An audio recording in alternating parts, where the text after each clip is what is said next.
नमस्कार मित्र, तर पुन्हा एकदा स्वागत आहे तुमचं माझ्या यूट्यूब चॅनलवरती. तर आजचा ब्लॉग हा खास वॉटरफॉलवरती असणार आहे. हे जे की जवळ आहे बदलापूर स्टेशनपासून. कुठूनही आलात तरी बदलापूर स्टेशनपासून साधारणतः याचं अंतर 10-12 किलोमीटरपर्यंत येईल. आणि वन डे पिकनिकसाठी हा स्पॉट चांगला आहे. वन डे रिटर्न इथे करू शकता तुम्ही. इथे यायचं झाल्यास जवळचं स्टेशन म्हणजे बदलापूर आहे आणि बदलापूरपासून तुम्हाला शेअरिंग ऑटो मिळू शकते. या तुमच्याकडे पर्सनल व्हेकल असेल तर डायरेक्ट गाडी जाते. थोडं मागे पॉईंटपर्यंत गाडी जाते. तिथे पार्किंग आहे, तिथे गाडी तुम्ही पार्क करू शकता.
त्यानंतर पुढे गाडी पार्किंगला लावून आम्ही ट्रेकिंगला सुरुवात केली. इथून इथे गाडी पार्किंगसाठी आहे सोय. साधारणतः इथून 20 ते 25 मिनटात आपल्याला धबधब्यापर्यंत पोचता येतं. धबधब्याच्या मुख्य ठिकाणापर्यंत जो आहे तिथपर्यंत पोचता येतं.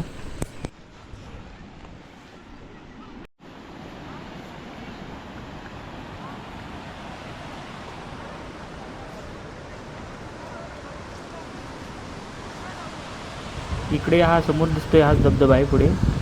पुढे धबधबा खाली पडतोय वरून.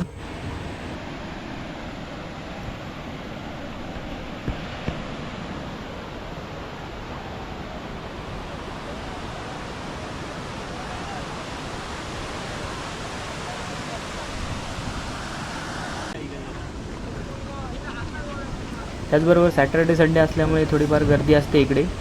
बाकी इतर दिवशी इकडे गर्दी नसते. त्यामुळे तुम्ही इतर दिवशी इथे येऊ शकता. आणि जर सॅटर्डे संडे यायचं असेल तर थोडीफार गर्दी मिळेलच तुम्हाला.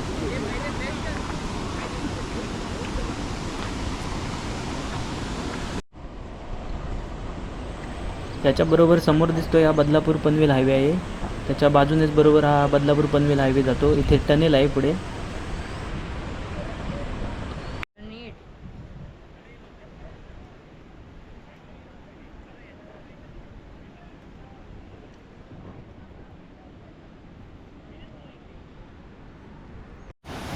थोडाफार कच्चा रस्ता पार केल्यानंतर आम्ही बरोबर धबधब्याच्या समोर येऊन पोचलो. इथे थोडीशी वाट अरुंद आहे, त्यामुळे थोडं काळजी घेऊन इथे चालायला लागतं.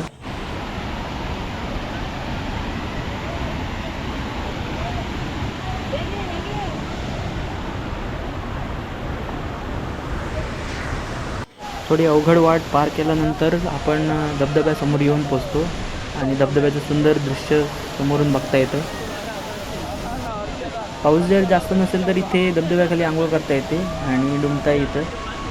मात्र पाऊस जर खूप असेल तर याचा प्रवाह जास्त असतो, त्यामुळे इथे न आलेलंच बरं. त्याचबरोबर पाऊस जर जास्त असेल तर इथे सुरक्षिततेसाठी पोलीससुद्धा असतात. त्यामुळे इथे येताना स्वतःची काळजी घ्या, त्याचबरोबर आपल्या कुटुंबाची काळजी घ्या. आम्ही मस्त इथे अर्धा एक तास होतो. अर्धा एक तास आनंद घेतला धबधब्याचा, भिजलो वगैरे आणि मग निघालो.